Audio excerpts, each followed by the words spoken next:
Good to have you back on the morning show here on Arise News. This week's celebration of World Teachers' Day here in Nigeria offered another opportunity to all stakeholders to pause and ponder what really constitutes the fundamental challenges affecting the nation's education system. Well, for his own thoughts, we're now being joined here in Lagos by Yomi Fawehinmi, who's a human resource and change management consultant. The focus of this interaction shall be on Nigerian teachers, examinations, assessment, higher education, and basic education. Good morning, Mr. Fawehinmi. Good to have you join us on the morning show. Thank you very much. Thanks for having me. It's nice seeing you. All right. Teachers in Nigeria, were, lately celebrated. And of course, that drew attention to the state of not just teachers, but the state of education in Nigeria. Not many people know or acknowledge that the education sector is one of the highest employers of labor, which is one of the things that you like to speak about. Do you think that our country is according teachers their, the right treatment? That's one. And then secondly, using teachers as like the faces of education in Nigeria. Where are we? Are we doing well, or we're still struggling to justify that Nigeria is a great country? It's just that education has not risen to the level that we want it to be. What are your thoughts? Okay, thanks. Great question, and thanks for asking. World Teachers Day was a couple of days, and it's nice. We went from a country that wasn't celebrating World Teachers Day to days, and some of the state governments have used the opportunity to make a difference. So some states, for example, have announced extension of length of service before retire can retire. Some gave gifts, some gave grants, which is good, very helpful. But as a profession all over the world, the teaching profession is one of such that have suffered the most. For example, using data from North America, for example, somebody in education who is a teacher earns about 25% less than his colleagues who are the same degree elsewhere. Even in America? Even in America. So all over the world, there seems to be a general perception that the teaching profession is not much. And we don't need to go very far.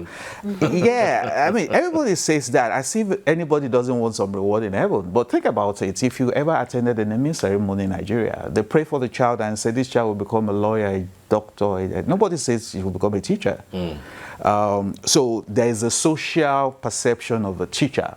There is also a gender dimension to the neglect of teachers. I mean, what has been found all over the world is that professions where there are more females tend to be paid less and tend to be overlooked. Once there is a greater dominance of females in that profession, compare it anywhere, nurses versus doctors, air hostess versus pilots. The gender reflects the pay, and it's just because the decision makers are people like you and me. People like you. Who take these decisions and have a perception that because there are more women there, they don't have a lot of responsibility, so they should not be paid. So that explains... Because it's also an HR thing, isn't it? Yeah, and that's your space. Yes, that's my space. And that's part of the reasons why we need to have this conversation. Yeah. A nation needs to take a decision what it wants to do about its teachers. So in this country, for example, compared to a country like South Korea or a country like Finland, where, for example, if you wrote the equivalent of JAMB, the first set that is taken goes to study education. Wow. Then when you don't get into the teacher's college, you go and become a doctor or you go and become a lawyer. So the most brilliant going to teach our children in those countries. I know that the Scandinavian countries do pay teachers very well. So therefore, what that means is that we are all in class. You are the most brilliant. You go and become a teacher. I go and become a lawyer. You become an engineer.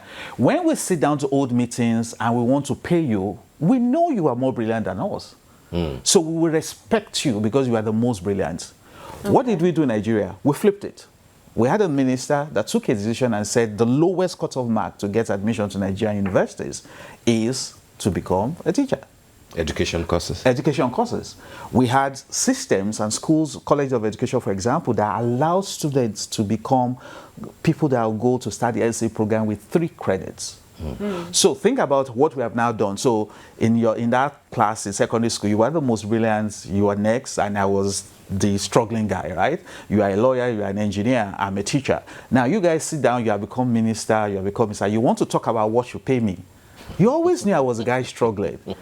It's a strange system where the weakest students train your children. And that's scary because that now is, that also is now biting us, I would say, because obviously we know that education, and I'm not even talking tertiary education, I'm talking preliminary, I'm talking secondary, I'm talking nursery, primary, has become so expensive, because what's now happening is we have this premium schools, I would like to use Lagos for example, who now understand the lapses that exist in your typical government, school in Nigeria, in Lagos or anywhere in Nigeria. So now these schools are charging as much as 30 to 50 million naira a year, and that's because they're taking particular attention into the type of teachers that they are hiring, and they pay their teachers well. But how many people can afford to send their kids to these schools? They're very, very expensive. Yeah. So who does the responsibility then lie on? Because what we now also find is the teachers who once upon a time did not want to be teachers now want to be teachers, but in those kind of institutions. Right. And the teachers who remain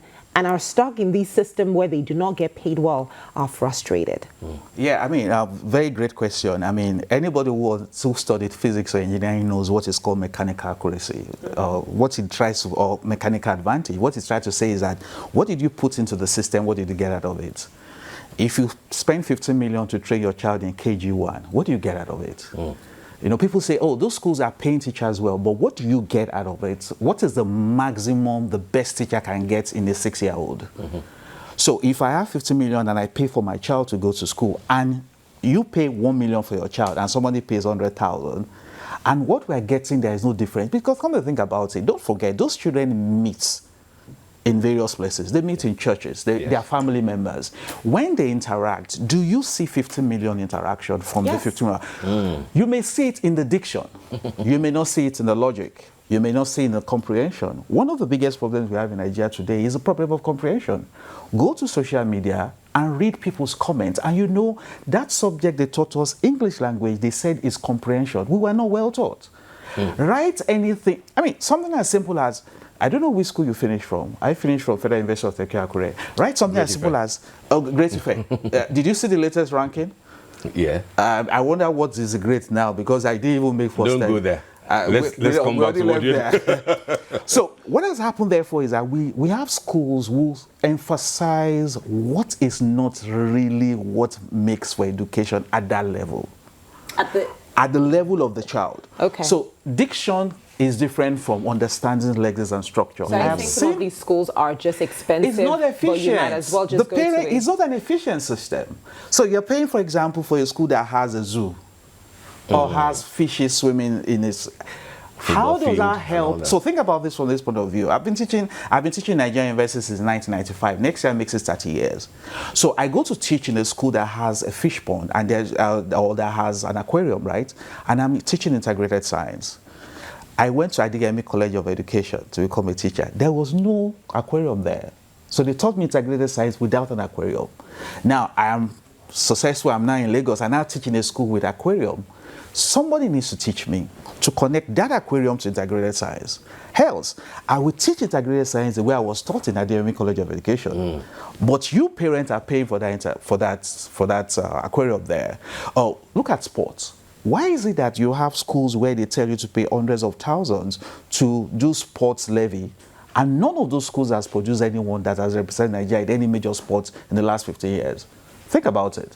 I don't agree with that, though. Well, and I have to tell you why. The data shows it. Think about it. Who is currently our best sports person? I want to understand what you're saying, which is why I said I didn't agree. Are you saying that because a lot of schools are expensive, basically, are you saying that going to an expensive school does not mean anything? You might as well just go to a school, as opposed to going to a school that charges 15 million, you might as well just go to a school that charges 1 million, because the quality of comprehension in the child that went to the school of 1 million versus the child that went to the school of 15 million, you're saying that you cannot see the difference, and you're using this based on track record. For instance, what you said about the sports situation, the track record of kids that have gone to expensive schools versus schools that are just regularly priced. You're saying that what's the difference in the outcome? So the conversation is around efficiency. Yes. Efficiency of the teachers or the school system? Of what you are paying for your child to go to school. Okay. So my point is, it pays 50 million for the child to go to school.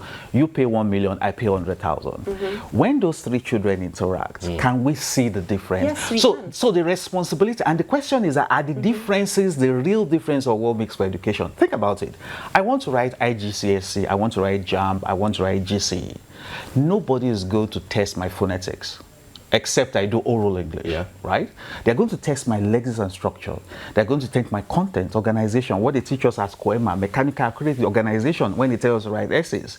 So if East 50 million schools spend a lot of time on diction. Is that what they do? If, that's why I use the word if, because we can't generalize. It should not be fair to generalize. The point is for us as parents, and that's the whole argument about school choice, to understand the choices we are making about schooling for our children and know the implication.